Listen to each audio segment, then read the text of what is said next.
Olá, como vão? Espero que todos estejam bem. Mais um dia, hein? Aqui no Zambinho, cidade gostosa. Está já um pouco mais frio, mês de maio. E aí, Cacói, como é que está? Com certeza, caindo a temperatura também, né? Eu quero mandar um abraço para todos vocês, meus alunos, que também são meus professores, que aprendo muito a cada dia. E também um abraço para aqueles ex-alunos que eu tenho, aonde vieram me cumprimentar, matar a saudade um pouco, no último vídeo que eu postei para os alunos do primeiro e segundo ano. Muito obrigado pelo carinho. Saibam que eu guardo vocês com muito carinho no meu coração também, viu? Forte abraço mesmo mais uma vez, porque olha, é muito bacana a gente poder se encontrar, é muito bacana a gente poder conversar, hein? Vocês que estão em casa, por conta do isolamento provocado pela pandemia, um recado meu: vamos manter o isolamento, vamos levar bem a sério isso, já que estamos tendo a possibilidade de aguardar um pouco mais. Então, vamos fazer juntos as coisas, para que logo tudo isso passe e a gente vai retomando gradativamente a nossa vida normal, tá? E aí, e as atividades, como é que estão? Alunos do terceiro ano, tá quase chegando, hein? Formatura, já estamos no mês de maio. Veja só, mês de maio. Logo estamos acabando o ano. Um ano, como eu já disse, um tanto imprevisível por tudo que está ocorrendo. Mas olha, com fé, com garra, com virtude, que nós vamos falar um pouco na conversa de hoje, que o Maquiavel vai nos ensinar. Com virtude, nós conseguimos chegar lá. Olha, as atividades, fiquem tranquilas, fiquem tranquilos, que no dia que voltarmos às aulas, nós vamos fazer a correção, tudo certinho, com tranquilidade, e ali vamos ver o que precisa melhorar, o que tem de dúvidas também, tá bom? Sei que está num ano também atípico, e é o ano seu de formatura. Então, olha, quanta coisa está acontecendo, quantas coisas que queríamos que fosse diferente, mas é assim, a fortuna, nós vamos falar também, segundo a linguagem de Maquiavel, temos que saber trabalhar dentro da fortuna com a nossa virtude para as coisas darem bem, tá bom? Olha, a última atividade que nós falamos e conversamos também em aula, depois dei para vocês fazerem em casa, é sobre a Idade Medieval. Agora vamos conversar um pouco sobre o Renascimento. Vejam só, a Idade Média ela traz em si o peso do teocentrismo, aonde as discussões elas eram voltadas para uma organização doutrinal para as pessoas e também na parte moral, aonde as regras vinham primeiramente de uma observação divina. Então, a Idade Medieval ela é traçada sobre esta realidade no campo da reflexão filosófica, fidei et ratio, fé e razão, as duas conciliações que tentavam-se por muito tempo na Idade Medieval, desde a patrística com Agostinho, grande expoente, depois nós tínhamos o Tomás de Aquino, grande expoente também, que está na escolástica. E aí acontece uma modificação cultural, fim da Idade Medieval, as pessoas começam a modificar também as suas mentalidades, uma nova formação também ali na Europa surge com o advento de uma nova cultura, aonde logo vem a grande revolução industrial. Então, nós estamos chegando no século XV para XVI e temos ali algo que os historiadores chamaram de Renascimento.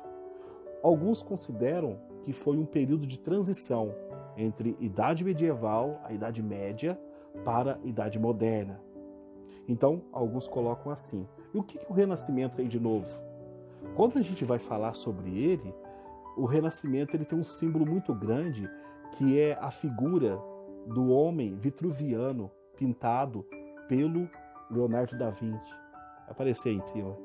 Esse aí, ó. Ó, o homem vitruviano aí.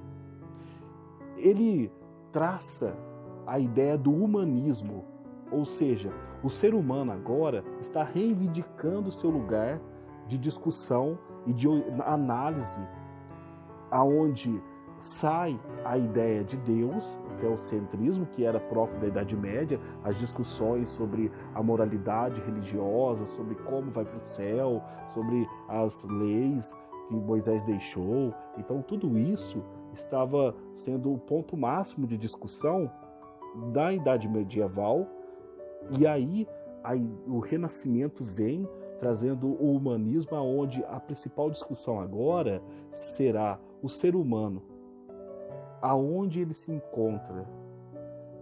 Aí nós temos então 3 realidades que acontecem, que eu acho importante destacarmos, e vocês vão aprofundando também nas suas casas, porque aqui é só uma pincelada para a gente matar um pouco a saudade. Depois vocês vão pegar, pesquisar, eu deixarei alguns links também, deixarei algumas as páginas do livro didático, que ficará também para vocês analisarem. E assim, é muito importante buscarem outras fontes. E olha, temos que ter senso crítico, ver o que entra e o que não entra também, né? Nesse universo hoje que estamos cheios, abarrotados de informações e de reflexões subjetivas. Então tem que ver se essa subjetividade enquadra a objetividade de subjetividade daquela pessoa que pensou aquilo primeiro, né? Bom, continuando a nossa conversa, são 3 realidades que são atingidas quando inicia-se o Renascimento. Vamos falar primeiramente da religião. A religião era só uma na Idade Medieval. Depois, nós temos um período, depois do século X ali aproximadamente, que há a divisão entre Igreja Católica Ortodoxa e Ocidental. Uma fica com o Papa e a outra fica no Oriente. Então ficou dessa forma. Então, mas era mundos católicos, mudava só o rito. Agora nós temos o descontentamento de grupos quanto à posição da Igreja Católica, que se dava como uma grande dominadora em todos os sentidos. E aí surge uma figura emblemática, Martim Lutero. 1517, então, nós temos o protestantismo. Agora existem 2 mundos da religião ocidental: o mundo católico e o mundo protestante. E isso faz um abalo muito grande também, porque há também o início da separação entre Estado e Igreja. O protestantismo depois vai tendo vários segmentos.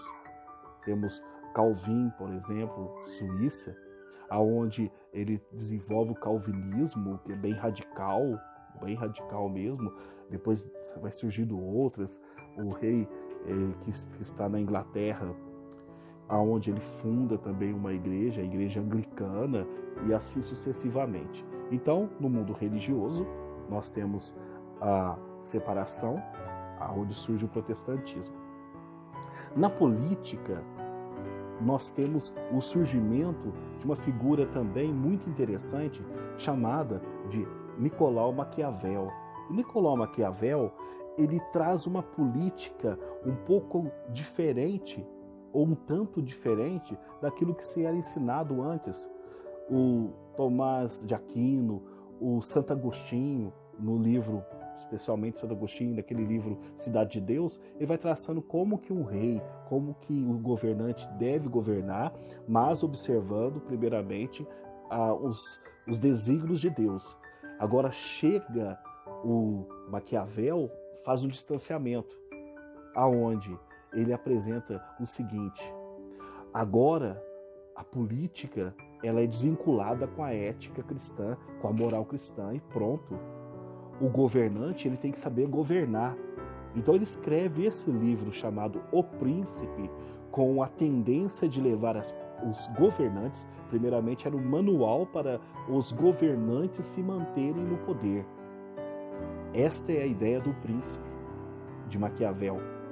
E no livro de Maquiavel, ele é muito interessante, ele deixa a ideia de que é melhor o príncipe ser temido do que amado, é melhor o príncipe manter a ordem, mas não importa tanto como ele vai agir para manter essa ordem, mas manteve a ordem, valeu, do que perder o controle de tudo.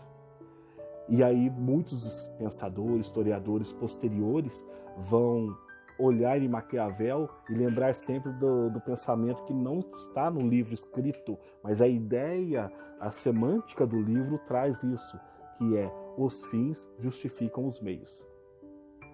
Bom, no livro Príncipe, ele é enigmático e tem duas palavras com peso enorme e que muitas pessoas confundem, por conta do contexto atual que nós vivemos. Então veja, Maquiavel escreve isso lá no século XV. A mentalidade era diferente e nós estamos hoje no século XXI. Bom, duas palavras. A virtude, e também nós temos outra palavra, fortuna. Virtude e fortuna. Essas duas palavras. O que elas significam? Virtude e fortuna. Vejam, a palavra fortuna, no contexto que Maquiavel está aplicando, ela tem um sentido de acaso. É um sentido que pode acontecer, pode não acontecer, é um acaso. Eu saio, por exemplo, para fazer uma viagem até Caconde e a ponte está quebrada. No começo do ano isso aconteceu, né? Tínhamos que fazer o desvio. E aí estava chovendo muito. Estragou comigo e a minha companheira, colega de profissão, amiga Elaine. Então veja só, dentro de toda essa situação, o acaso, a fortuna veio, e aí, dentro dessa situação, que a fortuna não é boa, não é ruim, é o acaso, algo que ocorre na linguagem de Maquiavel, aí vem uma complementação, que é a virtude. A virtude, muitos podem confundir com virtude, a virtude ela não é a mesma que os gregos colocavam, que é o homem virtuoso, o virtu, aonde ele vai fazer o bem dentro da sua sociedade, ele vai fazer o bem dentro da sua organização social, senão ele é o idiota ou o ignorante, que desconhece as verdades.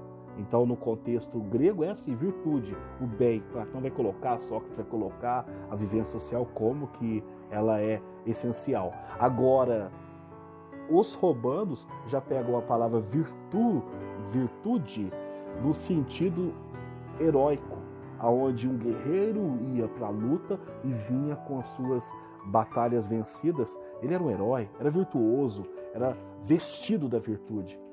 O Maquiavel desaproxima dos gregos, mas ele coloca como uma habilidade de guerra, uma habilidade aonde a pessoa consiga se dar bem no seu acaso, no momento da fortuna. Então, o que o príncipe tem que saber fazer? Ter a virtude, para poder saber lidar com o acaso. Se ele sabe lidar bem com o acaso, ele vai sair mais esplendoroso, ele vai sair mais chique da situação, vamos dizer uma palavra mineira que a gente usa muito, chique, bacana.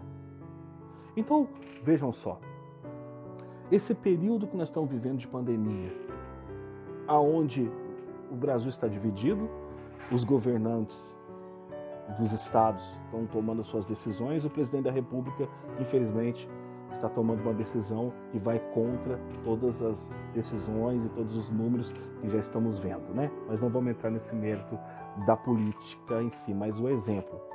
O governante que conseguir, dentro dessa fortuna, desse acaso, dessa situação pandêmica, onde o vírus veio, está levando à morte muitas pessoas, o governante que, na sua virtude, habilidade, conseguir organizar o seu estado e aí ele conseguir manter bem as pessoas, manter a questão do isolamento, e depois do isolamento as pessoas voltarem à retomada econômica e aí não ter tanto impacto, assim como outro estado que talvez tome uma decisão não tão legal, não tão boa para o momento. Essa pessoa que soube usar da situação com a sua virtude, ele saindo bem. Ele vai conquistar os outros, o público, e assim ele vai ser um grande governante. Então essa era a ideia do Maquiavel dentro da política. Virtude e fortuna. Saber agir bem dentro do acaso. Aí tem até aquela música lá, né? Os Titãs cantam, o acaso vai, me o quê? Eu esqueci agora.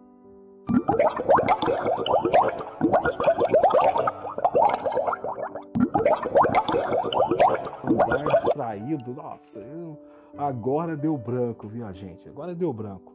E a última esfera que também há modificação é aquela da ciência, onde na Idade Medieval nós tínhamos a ciência voltada mais para a questão da dedução, a dedução onde as hipóteses são levadas, você olha para o céu e vê que o Sol está se movimentando, e aí então confirma-se pela dedução que o Sol está girando e a Terra está no centro. Então essa dedução que também depois era confirmada por outros, Aristóteles, Ptolomeu. Chega no Renascimento, figuras questionam porque querem fazer experimentos. Vem a indução, o inducionismo que nós falamos, que é um ponto-chave das ciências, que é o experimento. O inducionismo, então, o Nicolau Copérnico vem colocando que não existe essa ideia do sistema solar, a Terra está no centro, mas que a Terra está em órbita, assim como outros planetas em torno do Sol, do geocentrismo para o heliocentrismo. Então, uma nova situação. Depois vem Galileu Galilei, confirma, volta atrás, porque estava se queimando muita gente, morrendo queimado, quem era considerado herege, livros queimados do Index, e aí tem um monte de coisas. Então vejam, a ciência começa a desaproximar e desenvolver uma metodologia, tendo a revolução científica, onde cada ciência agora tem um método de análise, de reflexão, de ação frente à problemática. Aí nós temos as ramificações das nossas ciências, e hoje nós temos mais ciências que vêm contribuindo com os seres humanos. Ok? Assim, então, nós encerramos nossa conversa de hoje, tá? Terceiro ano. Lembrando, então, assim que o Renascimento é uma busca do espírito greco-romano, dos gregos romanos na parte artística. E aí fica a dica para vocês verem as figuras, os desenhos, as estátuas que lembram muito o físico dos gregos, onde eles esculpiam pessoas fortes, desenhos, coisas. Eles tentavam sempre pela arte traduzir o pensamento, surgindo as artes mais apuradas.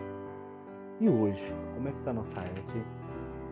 Nessa quarentena, nesse momento que você está em casa, como é que está a sua reflexão, hein? Espero que esteja sempre crescendo, evoluindo, para que a gente possa sempre mais contribuir com a humanidade, tá? Depois fica aí, ó, nas folhas que eu vou entregar, as páginas para vocês verificarem, a atividade que eu vou dar também. E logo nós vamos entrar na Idade Moderna, e ali temos o Descartes, David Hume, uma problemática enorme, e vamos ver se a gente pensa e logo existe. Cogito ergo sum. Forte abraço, tudo de bom para cada um de vocês. E Sócrates dizia: uma vida sem reflexão não é digna de ser vivida. Não esqueçam disso.